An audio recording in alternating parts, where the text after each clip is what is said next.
vocês sabem, nós estamos falando sobre Davi. Davi é um cara interessante e nós gostamos de Davi porque ele é muito parecido com qualquer um de nós.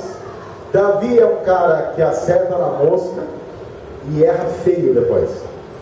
Nos 2 primeiros domingos dessa série, hoje é o 3º domingo, nós falamos sobre 2 coisas interessantes que aconteceram com Davi. O chamado dele, e a Bíblia diz que Deus o chamou porque conhecia o coração desse cara. O que cá entre nós é um referencial fantástico. No domingo passado nós vimos sobre Davi enfrentando o gigante Golias e vencendo o gigante Golias. Davi se tornou praticamente o cara, a sensação do momento em Israel.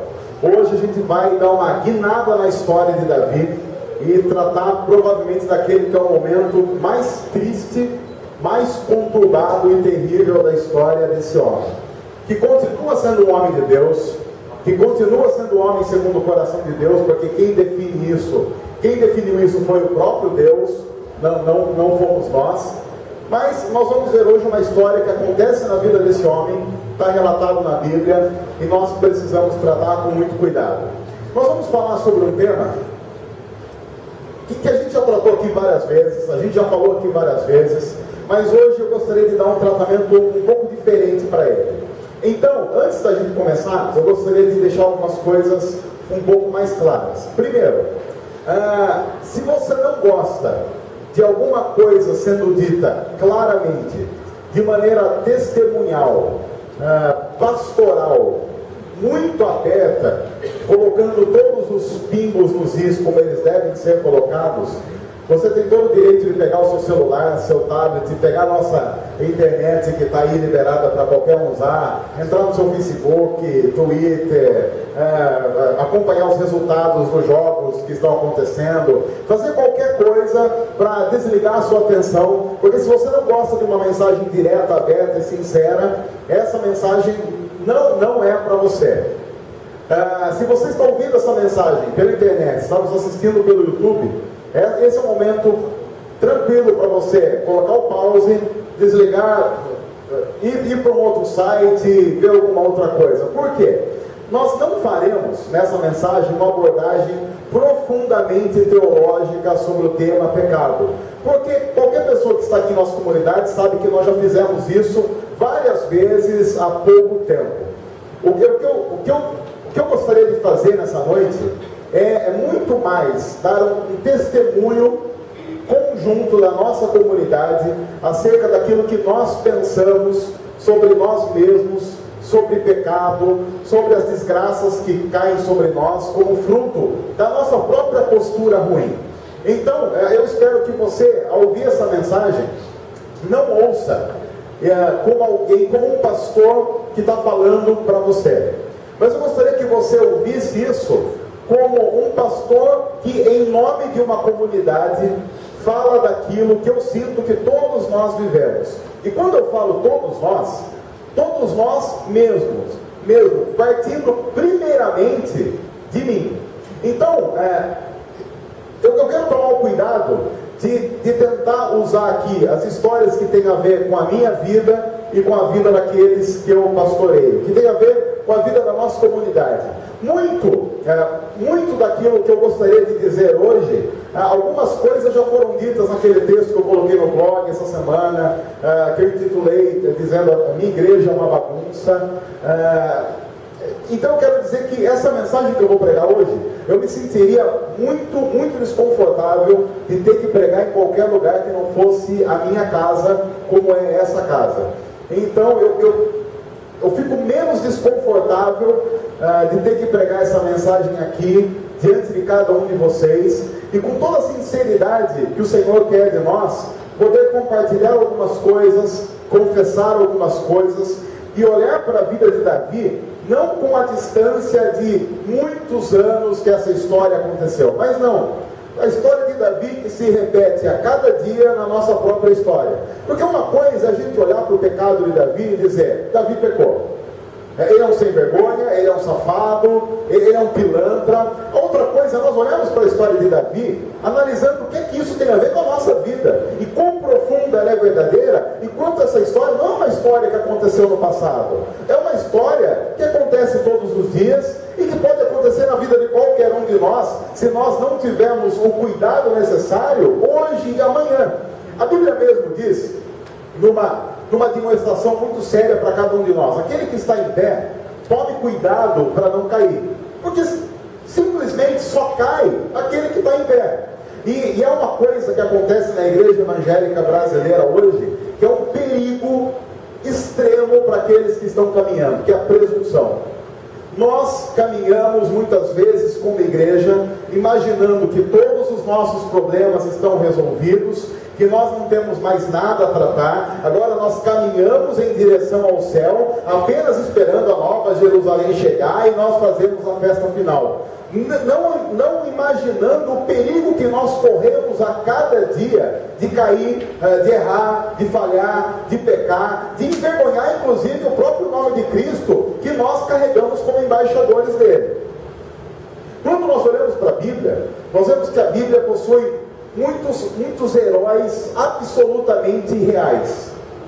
E na vida desses heróis há sempre muito pecado, muito pecado. A Bíblia não esconde o pecado dos seus heróis. Então não haveria sentido em nós pegarmos uma história como essa, tentando esconder o nosso pecado. Assim, uma outra demonstração que eu quero fazer: se você se escandaliza com uma igreja confessando os seus próprios pecados publicamente, mais uma vez, use a nossa internet para desconectar a sua mente.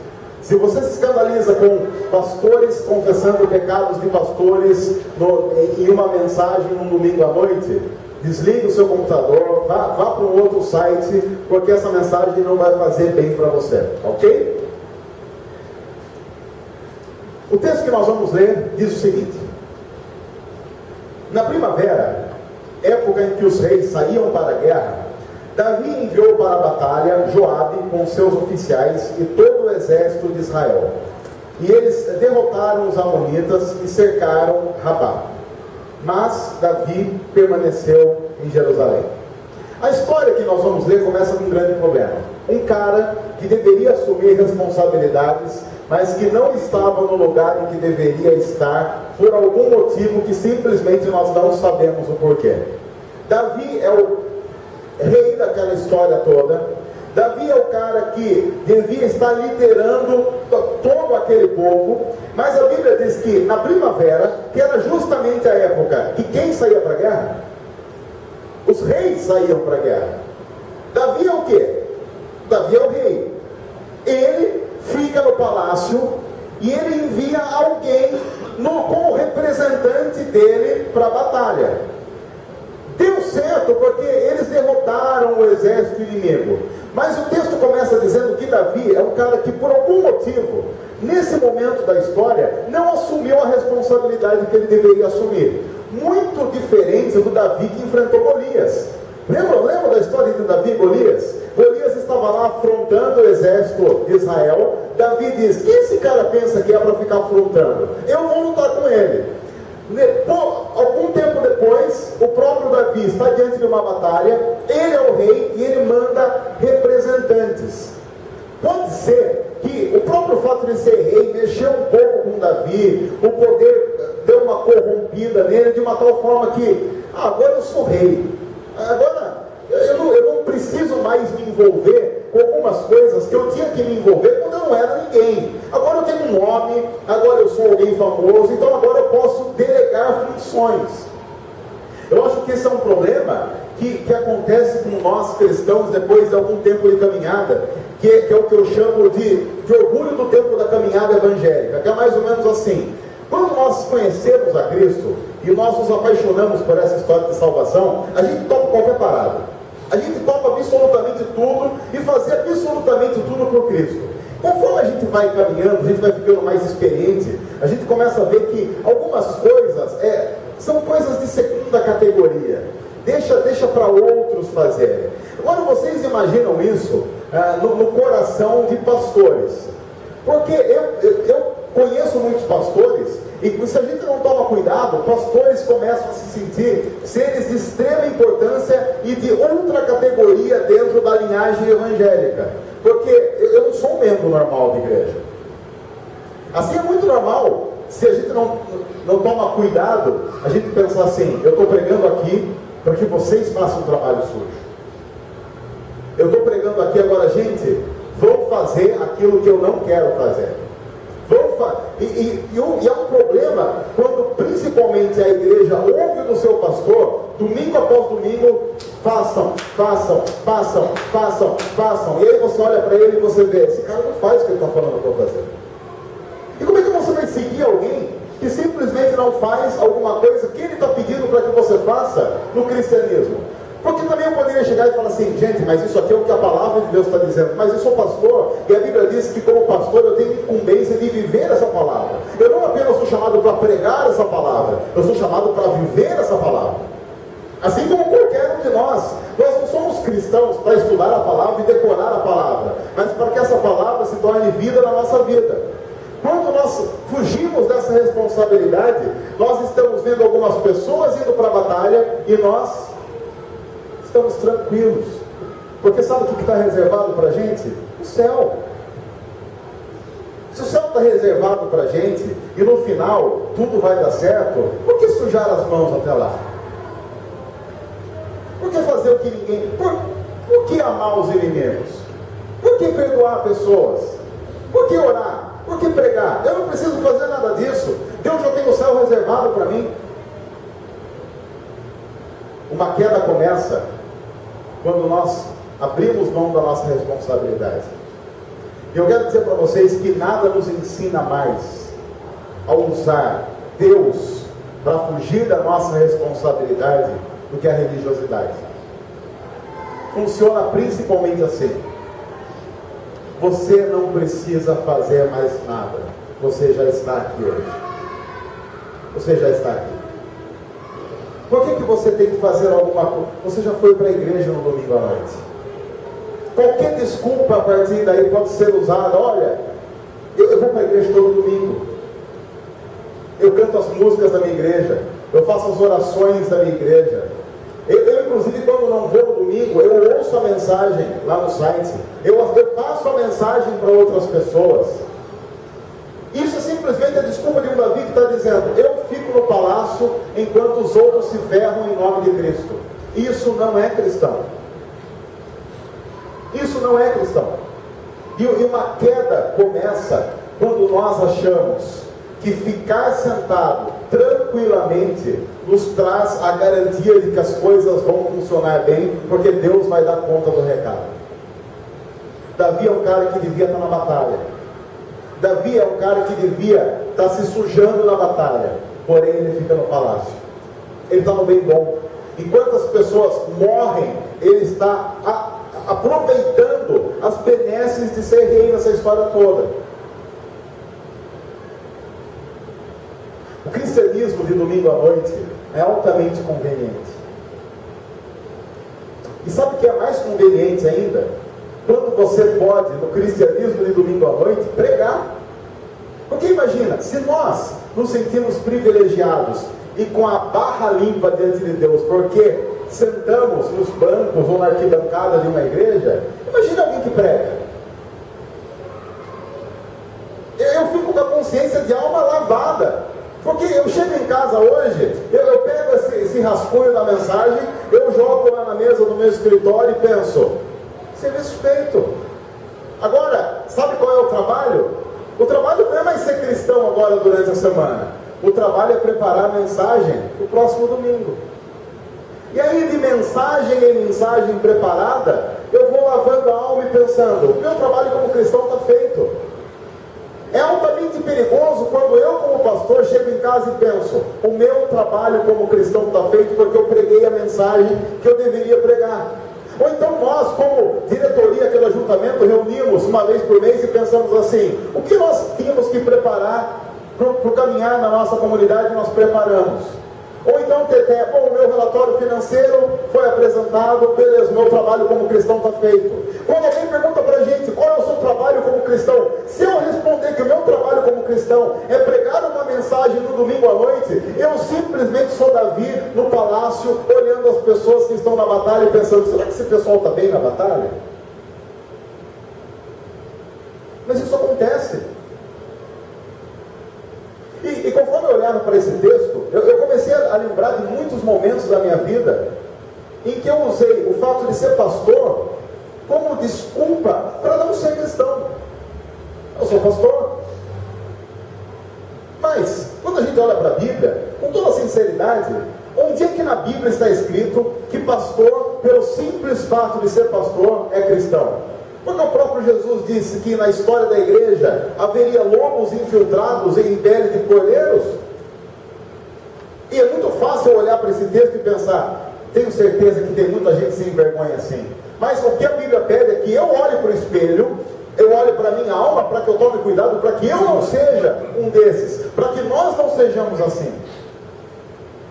O texto continua. Olha só esse cara. Uma tarde, Davi levantou-se da cama. Você já notou que tem um problema nessa história? Eu não sei se você já parou para notar que nós temos um problema com esse cara. Ou ele está em depressão ou ele é vagabundo. Porque o cara, quando está muito depressivo, ele dorme para fugir da realidade. Mas a Bíblia diz que uma tarde Davi levantou-se da cama. E pior, ele não levantou para trabalhar. O que ele levantou? Ele levantou e foi fazer o quê? Foi passear pelo terraço do palácio. Ele é rei, o país está em guerra, as pessoas estão morrendo, tem um monte de gente se ferrando por causa dele, e você está deitado até tarde na cama e levanta-se para lá. O que Davi é? Um adolescente? Talvez se você seja mãe ou pai de adolescente, você pense, não, eu sei bem o que é isso. Ele levantou, foi lá, ligou o videogame, ele levantou, almoçou, que é mais ou menos, foi mais ou menos o que Davi fez, que é uma coisa completamente absurda. Veja a intensidade da responsabilidade da vida desse cara. Esse cara se tornou, com o ofício de rei e a responsabilidade que Deus tinha dado a ele, um panaca. Esse cara se tornou uma vergonha, que é o que nós, se nós não tomarmos cuidado, nos tornamos conforme nós caminhamos com Deus e nos acostumamos com Deus. Eu imagino que nos primeiros dias de reinado, aquilo deve ser maravilhoso. Tudo é muito novo, responsabilidades, o cara acorda cedo, ele faz o que tem que fazer, ele assina a papelada com orgulho, de repente o tempo vai passando e aquilo vai ficando arroz de festa, aí já não aguento mais ser rei. Que é o que acontece com muitos de nós, quando nós não lidamos com seriedade com a vida, com Deus, e pensamos, Deus, eu já nem lembro mais há quanto tempo que eu caminho com Deus, Deus é Deus. O que para nós no começo da caminhada cristã era algo fundamental na nossa vida, que mexia com o mais profundo do nosso ser, passa a ser algo assim, cara, você vai para o céu, vou, será que vai ser legal lá? E eu encontro cristão que diz assim, porque dependendo do jeito que for, eu não quero ir. Já imaginou, se Deus resolvesse brincar, que seja feita a tua vontade? Já imaginou se de repente, numa dessas brincadeiras, você diz assim, se o céu for desse jeito, eu não quero ir. Deus fala, e não vai. E aí, o que você faz? Ai, Senhor, mas sabe, eu estava tão acostumado com a religiosidade, que eu esqueci da grandeza do Senhor, e como eu deveria lidar com seriedade aquilo que o Senhor é, as coisas que o Senhor faz. E foi só uma brincadeira. Aí Deus olha para você e diz, foi uma brincadeira que eu não gostei. Pronto, ferrou. Uma tarde, porque esse cara se tornou um panaca, ele não está lidando bem com as responsabilidades, ele se levantou e foi passear. Claro que não é problema dar uma descansada, mas você concorda comigo que há horas e horas para descansar? Essa não é uma hora para o rei estar dormindo até tarde. É claro que há momentos na vida de qualquer cristão em que Deus vai dar para você oportunidades fantásticas para você aproveitar das coisas boas que Ele deu. Porque senão, tem cristão que fica em crise quando vai para a praia, por exemplo. Tem cristão quando vai para a praia, que ele pensa que tem que ir para a praia, e no meio lá de uma porção de camarão, ele tem que pregar o evangelho para alguém, porque ele acha que se ele não pregar o evangelho, se só ficar comendo camarão, aquilo vai pesar sobre ele. De repente, na vida, Deus nos dá oportunidades para descansar, para recarregar a bateria. Mas a sensação que eu tenho é que, às vezes, nós cristãos vivemos num constante recarregar das nossas baterias eternas para gastar nossa energia do jeito que vai no céu. E eu vejo inclusive, na minha vida, na vida de muita gente, com que intensidade nós gastamos as nossas energias com as coisas que nós gostamos e não gastamos energia com as coisas do reino, porque talvez nós simplesmente não gostemos delas. Com que energia você usa e abusa no seu hobby, daquilo que você gosta de fazer? Davi é rei. Ele não compreendeu a grandeza daquilo. Ele dormia até tarde. Ele levantou para passear.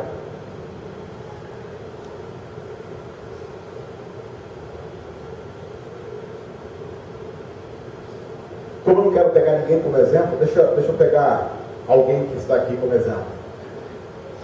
Imagine que você é um pastor de igreja. Imagine que você, como pastor de igreja, não tem que ficar cartão.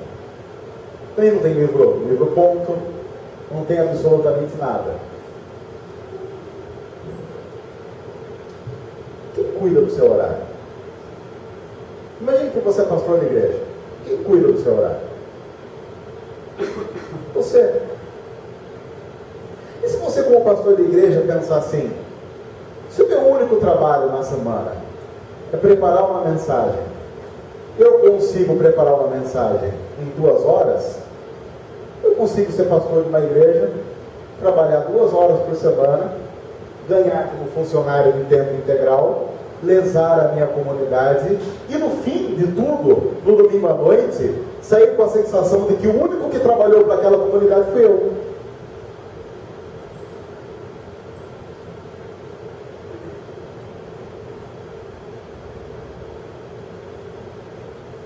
Enquanto a minha comunidade se ferra na vida, eu levanto tarde e vou passear no palácio, que alguns chamam de casa pastoral, por exemplo. Se a gente não toma cuidado, é assim que a vida com Deus fica. Usando a igreja para simplesmente ser um vagabundo. Eu não vou falar, alguém uma vez falou que é o funcionalismo público travestido da vida eclesiástica.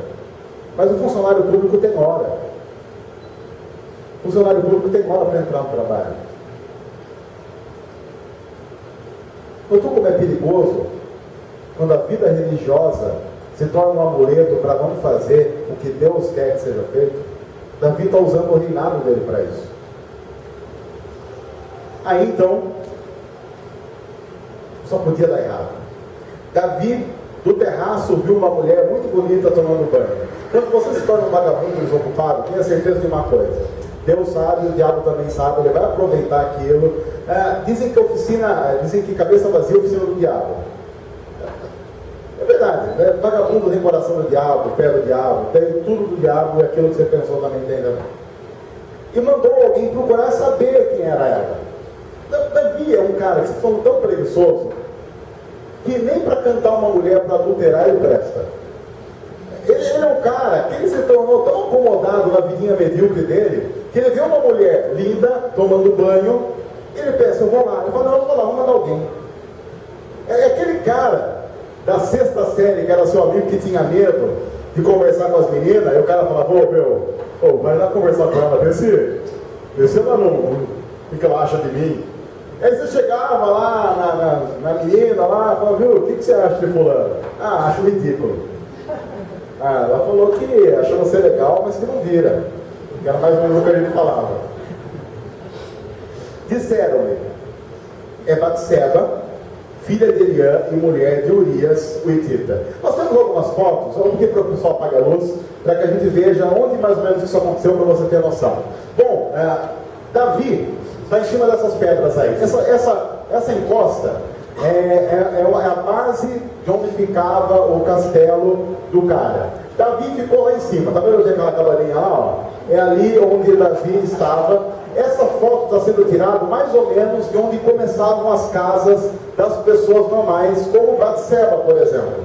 Então, a posição que Davi tinha era exatamente de alguém que está lá em cima, olhando as pessoas aqui embaixo. Tem a próxima foto, é uma outra foto do mesmo local, agora com algumas escavações. Se você for lá para Jerusalém, você vai vai ver que tem algumas escavações, algumas paredes que foram descobertas. Eles estão tentando escavar todo o palácio de Davi. Próximo.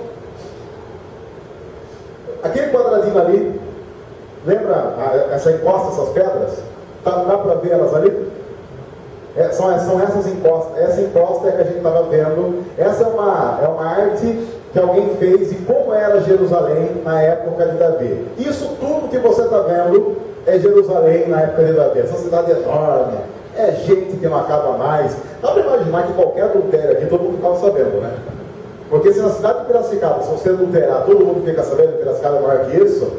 Em Jerusalém, toda aquela parte de cima, não apenas o quadrado, toda aquela parte que você tem lá em cima, isso, toda essa parte é a casa de Davi, é o palácio, tudo isso.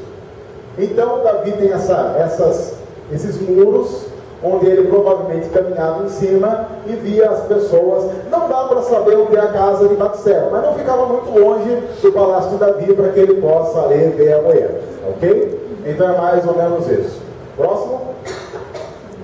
Se você for lá hoje, é isso que sobrou. Ali embaixo tem as casinhas, ali são as ruínas das casinhas aí embaixo, isso. Ali é a encosta do palácio, e lá em cima ficava o palácio de Davi. Ok? Próximo.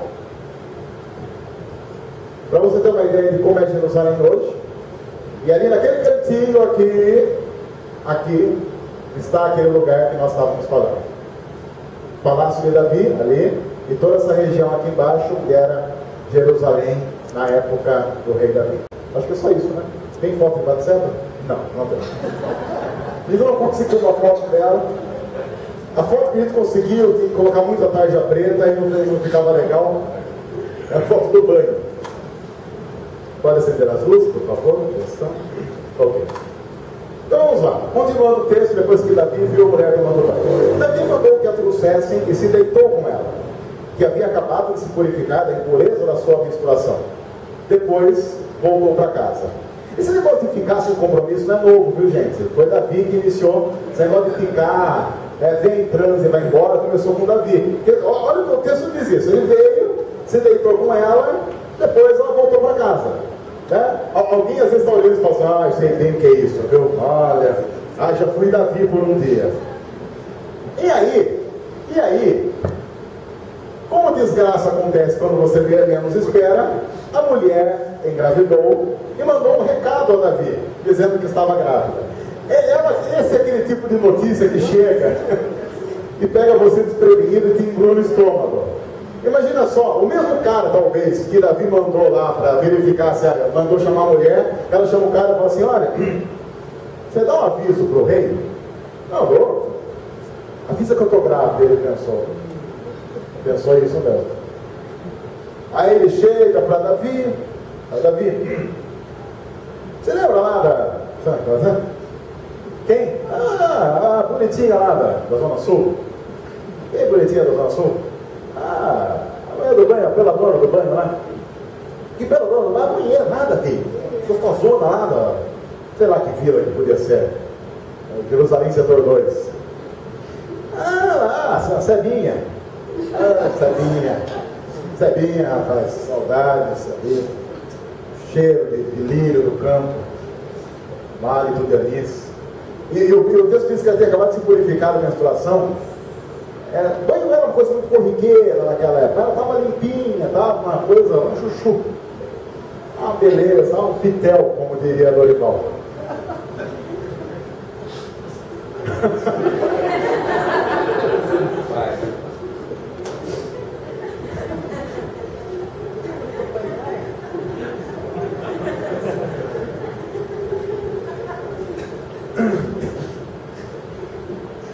Então, Davi, a mulher lá,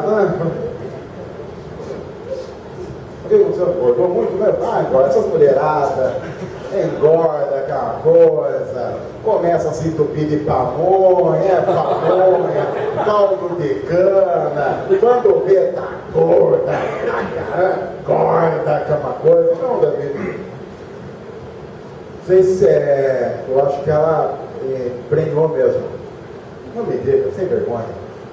Meu marido está na guerra e essa mulher engravidando, né, bebê? mas segundo notícias populares aí, ela só transou uma vez nos últimos meses aí. Eu espero que você nunca tenha que passar por uma notícia como essa. Bom, esse testemunho eu não posso dar. Essa parte não é testemunhal. Mas alguém fala assim, ah, sem vergonha, sabia. Mas essa parte não, mas quem nunca, né? Pecado sempre leva você a mais pecado. Esse é o momento na vida de um homem em que ele tem que decidir se ele vai endireitar ou se ele vai continuar a pecar para encobrir pecado. Esse é o momento em que a honra de um homem é testada e a honra de um cristão é testada quando nós somos pegos, quando Deus nos desafia a mudanças e nós dizemos para Deus sim ou não. Se nós dizemos para Deus sim, é hora de mudar de vida. Se nós dizemos para Deus não, é hora de pecar mais para encobrir pecado, e pecar mais para encobrir pecado, o que a Bíblia chama de um abismo, chamando outro abismo, até que chega uma hora que a gente não tem mais o que fazer. O que Davi vai fazer? Ele vai confessar e vai tentar recuperar a honra? Ele vai jogar a culpa em alguém? Ou ele vai dar um jeitinho? O que a gente faz quando a gente é pego em pecado? Geralmente o que eu faço quando sou pego em pecado é jogar a culpa em alguém. Eu sou craque nisso. Eu não sei se você nisso é craque, mas nisso eu sou craque, porque como eu sou pastor, o pastor é acostumado a lidar com argumentos. Então, lidar com argumentos para mim não é muito complicado. E como o pastor está acostumado a situações de estresse, que é assim, pastor participa muito de reuniões, pastor sempre imagine, pastor de uma comunidade como a nossa, que é um pouco diferente. Eu estou acostumado a ter que dar explicação,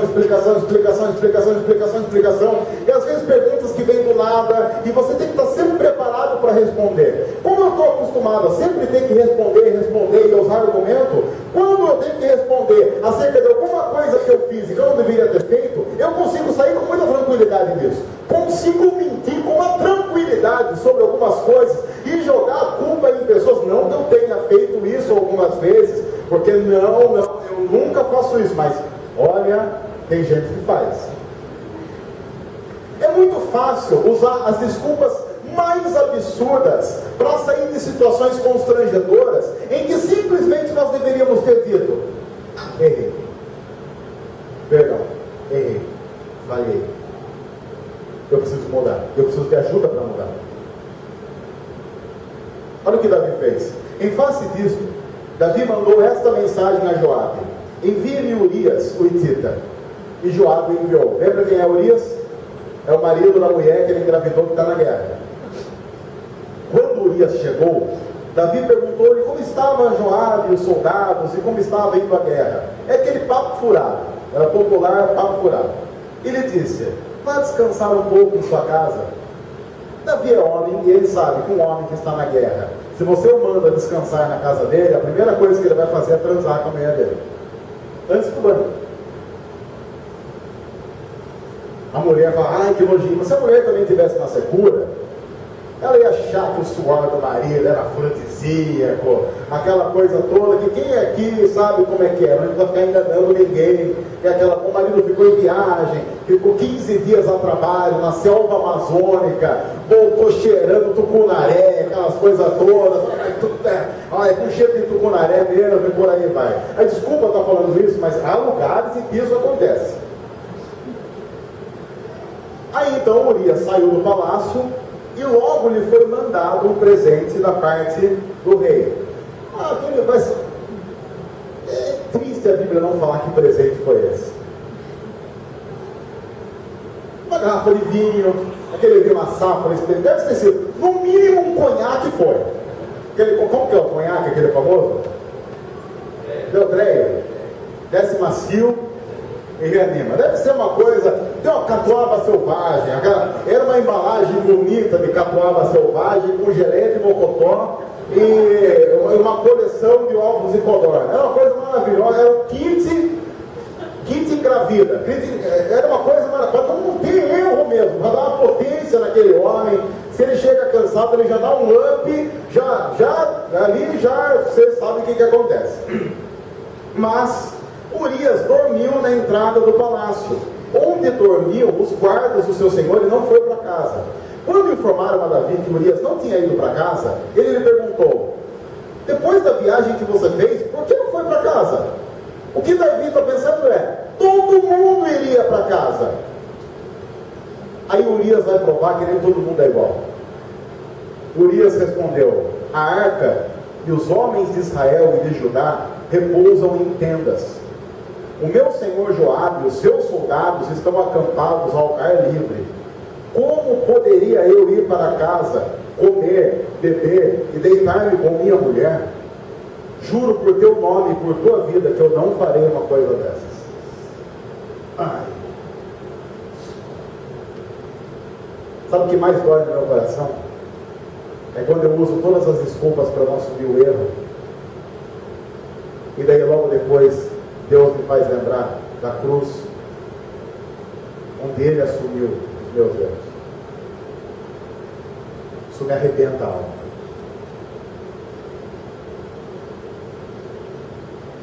É quase que o pai dizendo para o filho: filho, você não quer confessar o que fez? Beleza. Mas quando foi necessário, eu mesmo sofri no teu lugar. Deus, mas eu não quero sofrer. E eu vou falar de sofrimento com aquele que morreu no meu lugar. Esse cara chamado Urias prova que nem todo mundo é igual. Porque essa desculpa que todo mundo faz para a gente continuar a fazer o que a gente gosta de fazer e não o que Deus quer que a gente faça, é uma grande mentira. Porque não é verdade que todo mundo é igual. Há muitos homens honrados na história. Muitos homens e mulheres de Deus na história. Então Davi lhe disse: fica aqui mais um dia. Amanhã eu o mandarei de volta. Urias ficou em Jerusalém. Mas no dia seguinte, Davi o convidou para comer e beber, e o embriagou. Por que será que Davi embriagou Urias? Porque ele devia ser crente, como Urias não queria fazer, porque ele, como crente sem vergonha, queria que quisesse, foi puxando vinho e uma breja tipo cintra quente nele, para ver se ele fazia alguma coisa engraçada para todo mundo tirar sarro depois, mas que era pecado. Aliás, ninguém aqui conhece um crente que te levou a pecar um dia, né? Não, imagina.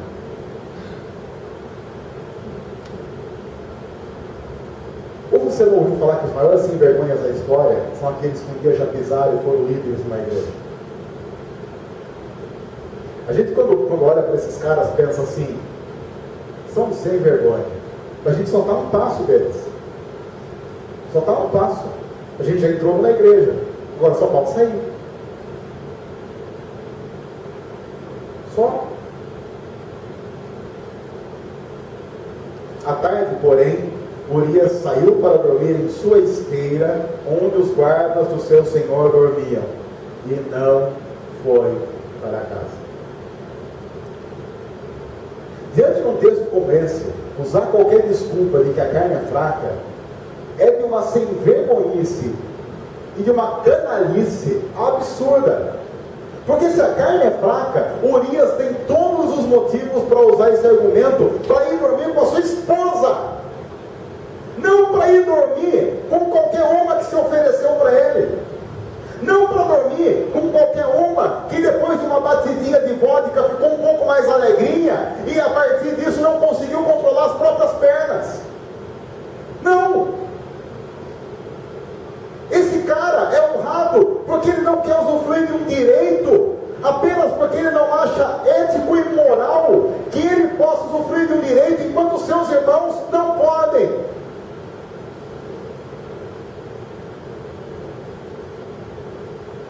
De manhã, Davi enviou uma carta a Joabe, o comandante, por meio de Urias. Urias não foi para casa? Beleza, Urias, eu tenho uma carta para você enviar para o seu comandante. Se alguém dá uma carta para você levar uma carta muito importante, você vai levar a pé, vai demorar para chegar, o que você faz? Eu lia. Eu, no lugar de Urias, não morria nem a pau, eu ia ler a carta. Eu ia ia para um outro país, eu ia, sei lá, viver em Bora Bora, nas praias tahitianas. Só que Davi sabe de uma coisa, Davi sabe que Urias é um cara ético. ele não vai abrir essa carta.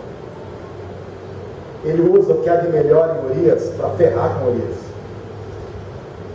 Nela escreveu para o comandante: ponha Urias na linha de frente e deixe-o onde o combate estiver mais violento, para que seja ferido e morra. Como Joabe tinha cercado a cidade, colocou Urias no lugar onde sabia que os inimigos eram mais fortes.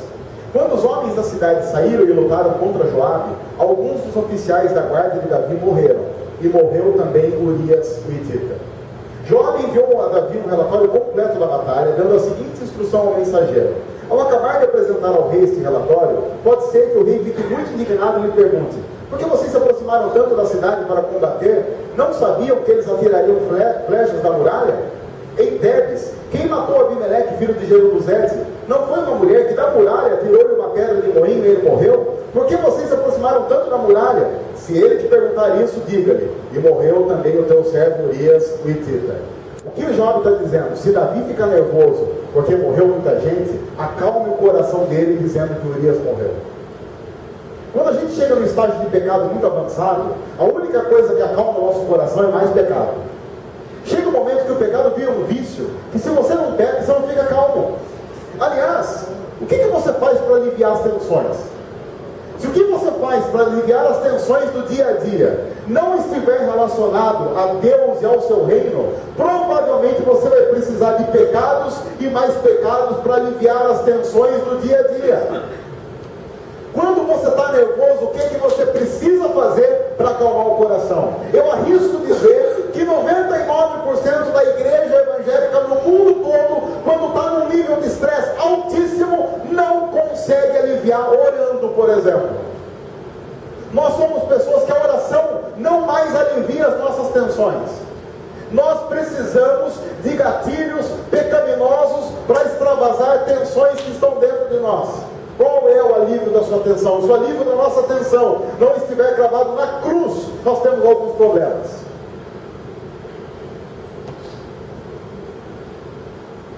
Como a mensagem é testemunhal, tem um pastor que eu conheço, que olhando para ele, é simples imaginar onde é que está uma parte do alívio das suas tensões.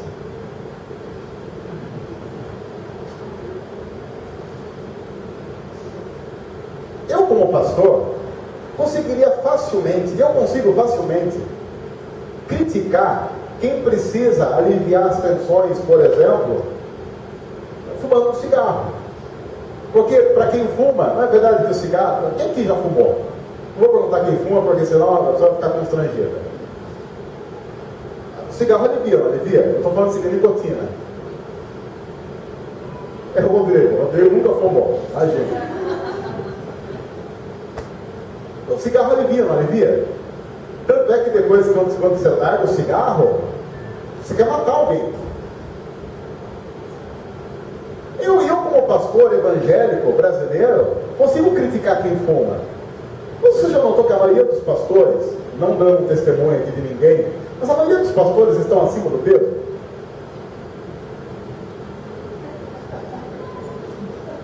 E aí a gente como pastor fica assim: ah, mas o cigarro faz mal, morre de infarto, porque entupiu a artéria, de gordura de picanha. Que cá entre nós não é algo que qualquer médico recomenda. Olha, meu filho, você está precisando comer mais gordura de picanha. Olha, eu nunca fui ao médico que ele pediu para que eu continuasse a minha dieta. Todas as vezes que eu fui ao médico, ele pediu para que eu parasse com algumas coisas. Assim como qualquer fumante que vai a qualquer médico, se ele falar que fuma, o médico diz o que para você? Ó, você precisa parar de fumar. O que o médico fala para ele? Vai não comer gordura. A última vez que fiz exame de sangue, minha glicose estava 99. Qualquer pessoa que conhece um pouco de exame sabe que 99 é o limite, do limite, do limite, do limite. Se ele tivesse mais meio, ele era um pré-diabético. A recomendação médica clara para mim foi: pare com açúcar. Isso faz 5 meses. 5 meses. Se você soubesse o bolo de bombom que eu comi hoje depois do almoço, só no pedaço que eu peguei tinha 3 bombons sonho de valsa. Se você pega um bombom e sonho de valsa e faz um comparativo com salada, um bombom sonho de valsa, você come uma salada mista, mais ou menos. Só no pedaço que eu peguei tinha 3 bombons sonho de valsa. Aí eu vou olhar para alguém que fome e falar assim, está se matando. Você não sabe que o seu corpo é templo do Espírito Santo? O corpo ele tem a desculpa de falar que ele é um templão, né? O templo é enorme, cabe Espírito Santo pra caramba. É Espírito Santo que não acaba mais.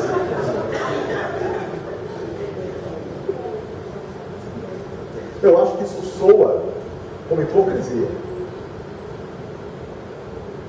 Eu conheço gente que critica essa postura, mas eu conheço muitos pastores que, se não se entupirem de café, não trabalham.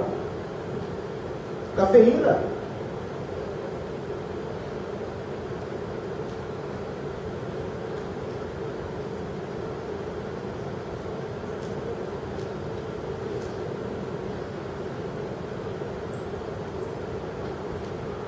O que a gente precisa fazer para aliviar a tensão? A não ser saber que Deus cuida de todas as coisas e o amanhã pertence a Ele. Isso deveria bastar, mas não basta por causa do nosso pecado. O mensageiro partiu e, ao chegar, contou a Davi tudo que Joabe lhe havia mandado falar, dizendo: eles nos sobrepujaram e saíram contra nós em campo aberto, mas nós os fizemos retroceder para a porta da cidade. Então os flecheiros atiraram do alto da muralha contra os teus servos e mataram algum deles, e morreu também o teu servo Urias, o Hitita. Davi mandou o mensageiro dizer a Joabe: não fique preocupado com isso, pois a espada não escolhe a quem devorar. Guarde essa frase de Davi, tá? Porque Davi, quando ficou sabendo que Urias morreu, porque ele tinha dado ordem, ele disse assim: a espada não escolhe a quem devorar, sem vergonha. Foi ele que escolheu. Safado, foi ele. Reforce o ataque à cidade até destruí-la. E ainda insistiu com o mensageiro que encorajasse a Joabe. Sabe o que Davi diz diante do pecado? Acontece. Acontece. Acontece com todo mundo. Fazer o quê? Quando a mulher de Urias soube que seu marido havia morrido, ela chorou por ele. Passado o luto, Davi mandou que a trouxessem para o palácio. Ela se tornou sua mulher e teve um filho dele. Mas o texto termina de uma maneira categórica. Mas o que Davi fez desagradou o Senhor. Se a história terminasse aí, ainda que beleza, tudo resolvido. O cara morreu, a mulher foi para o palácio, a criança nasceu, é filha de Davi. O texto continua, eu quero terminar com ele. Por isso, Deus dizendo agora para Davi, no capítulo seguinte, no segundo livro de Samuel, capítulo 11 e 12, que é o texto que nós estamos lendo, Deus agora vai dizer através do profeta para Davi o que vai acontecer com ele por causa do que ele fez. Lembra o que Davi disse? A espada não escolhe.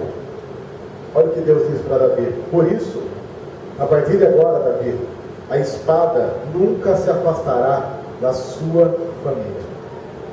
E quem conhece a história de Davi, sabe que a família de Davi sempre pagou o preço de sangue. A espada nunca se afastou da família dele. Não foi ele que disse? A espada não escolhe a quem ferir. Pois você me desprezou e tomou a mulher de Urias, o Hitita, para ser sua mulher. Assim diz o Senhor: de sua própria família trarei desgraça sobre você. Tomarei as suas mulheres diante dos seus próprios olhos e as darei a outro. E ele se deitará com elas em plena luz do dia. Quem sabe a história? Sabe que quem é que fez isso? Um dos próprios filhos de Davi. Um dos próprios filhos de Davi se rebelou contra o pai, montou uma tenda no centro daquela cidadezinha que você viu e se deitou com as mulheres do próprio pai. Você, Davi, fez isso às escondidas, mas eu o farei diante de todo Israel em plena luz do dia. Então Davi disse a Natã: pequei contra o Senhor. E Natã respondeu: o Senhor perdoou o seu pecado, você não morrerá. Ufa! Entretanto, uma vez que você insultou o Senhor, o menino morrerá.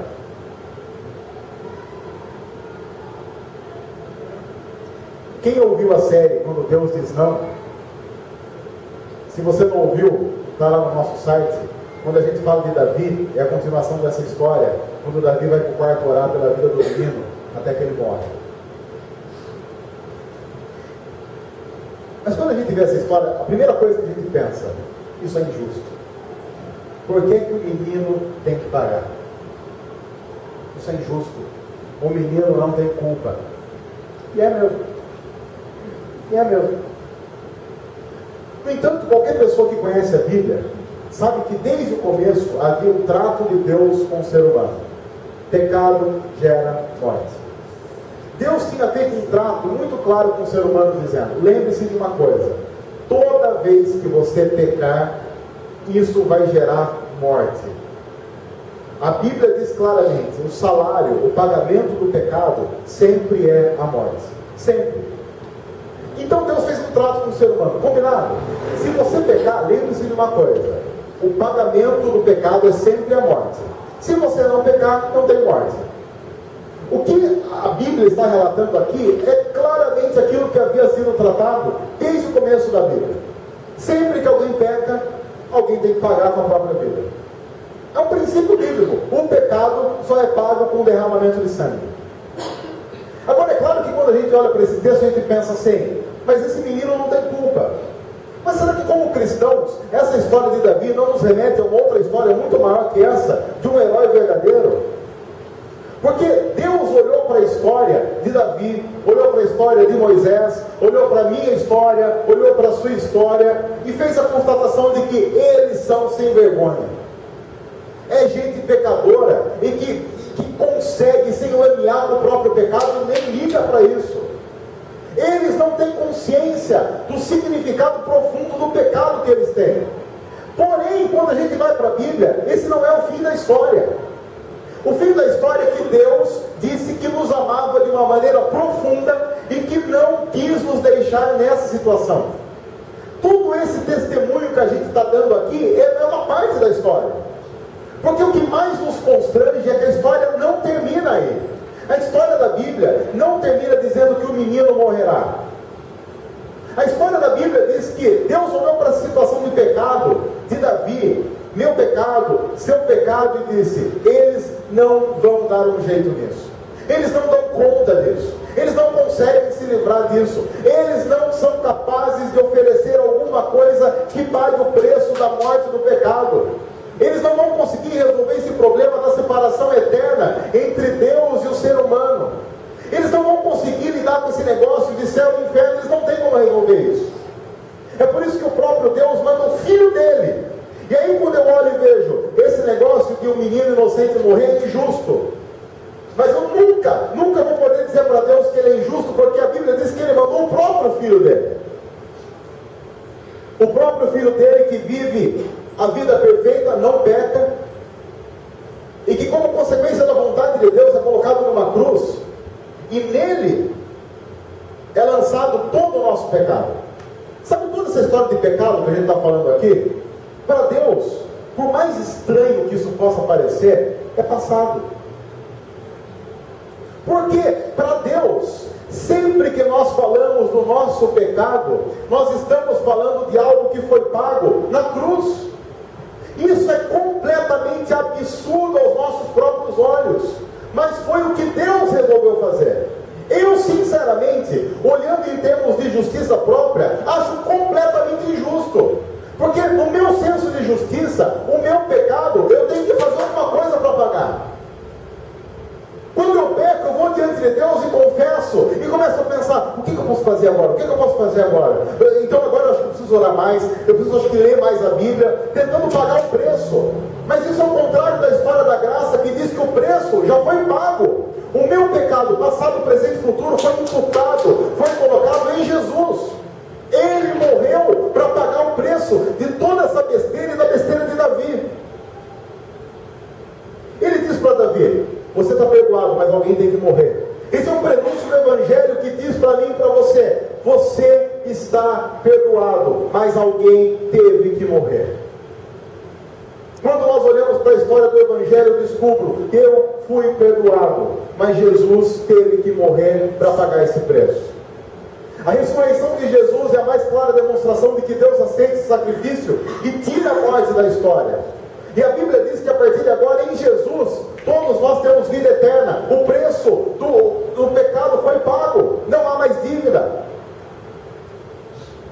Assim, quando eu como minha sobremesa em demasia, pode ser que eu esteja correndo o risco de morrer de uma diabetes.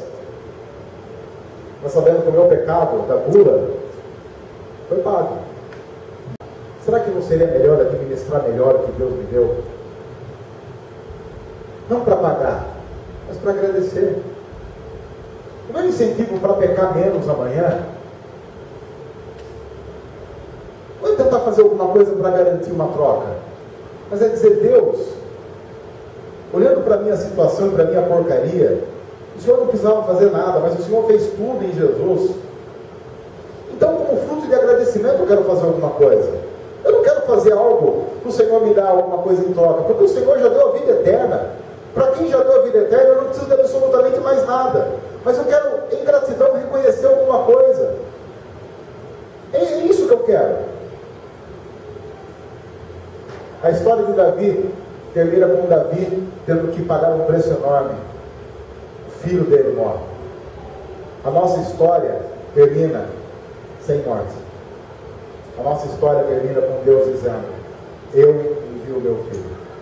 A nossa história termina com João, capítulo 3, versículo 16, que diz que Deus amou o mundo de uma tal maneira que deu o seu Filho unigênito, para que todo aquele que nele crê não pereça, mas tenha vida eterna. O que eu estava pensando na hora do banho hoje era: Senhor, a gente vai falar sobre o pecado, mas eu gostaria de falar do nosso pecado, do meu pecado, para que a gente saísse daqui com a profunda sensação de quem nós somos, de verdade. Mas para que nós não saíssemos daqui esmagados, mas para que nós descobríssemos a profundidade do que Deus fez na cruz. Porque diante de tudo isso, Deus não está olhando para você e querendo esmagar você. A Bíblia diz que Deus nos olha através de Jesus. E sabe o que Deus vê quando olha para a gente através de Jesus? Pessoas santas. O que significa dizer que talvez quando Deus olha para mim, Ele nem me veja gordo?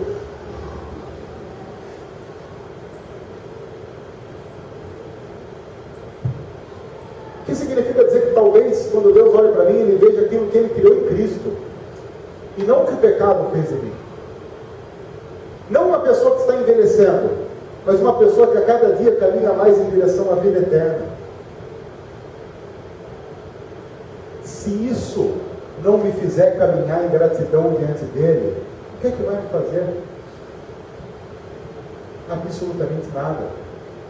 Por isso que a vida cristã verdadeira não é uma vida de peso, regras e condenações.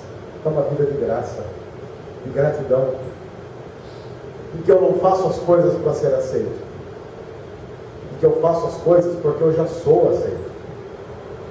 Eu já sou. Porque o menino já morreu. Mas o menino que já morreu, aquele que nasceu numa manjedoura, cresceu numa Jerusalém, nas arredores, e pagou o preço.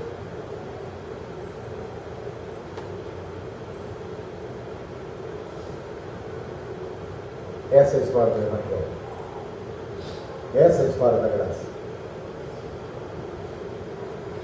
De quem se entope de gordura, de quem se entope de pecado, mas de quem ainda é amado por Deus.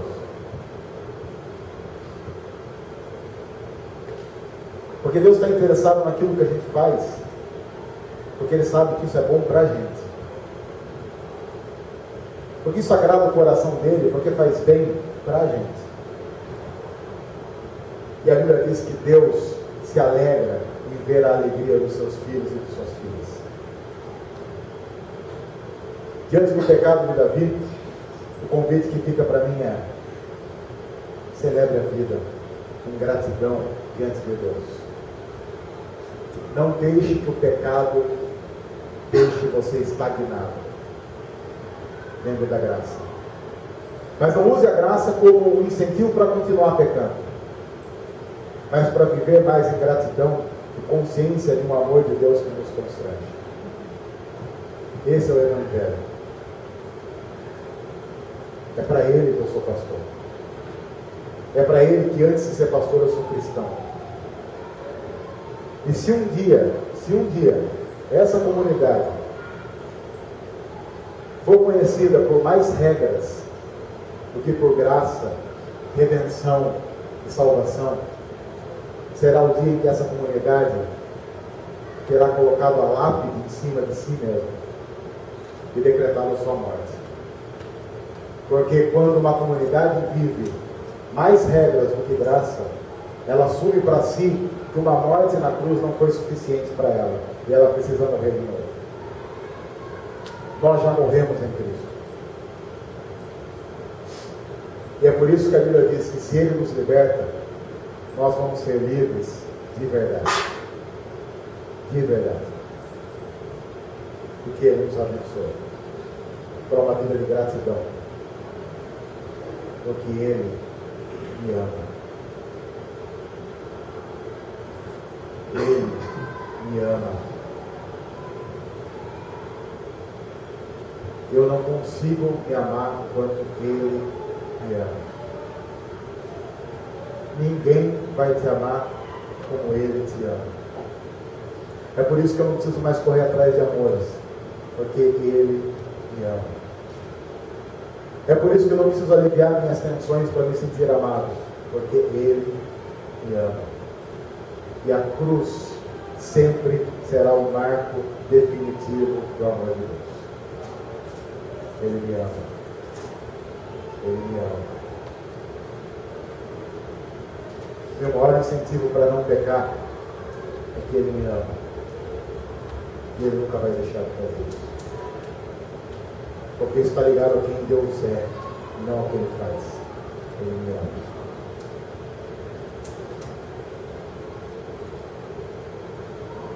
Senhor, obrigado por esse amor, que é constrangedor e estimulante. Obrigado porque o Evangelho é a história da graça, do amor, resumidos em Cristo Jesus. E, Senhor, ensina-nos a ser igreja do Senhor, por Jesus e para Jesus, para mais ninguém. Ajuda-nos a vencer o nosso pecado, não para que nós nos mostremos a ninguém, mas para que a nossa vida seja um reflexo da ação do Senhor, como testemunho a outros que precisam encontrar a Jesus. Obrigado pela cruz. Obrigado porque o Senhor nos ama. E porque podemos voltar para casa nesse domingo, sabendo que, a despeito de quem somos e fazemos, o Senhor ainda nos ama. E nos amará eternamente através de Jesus. No nome de quem nós oramos e agradecemos. Amém.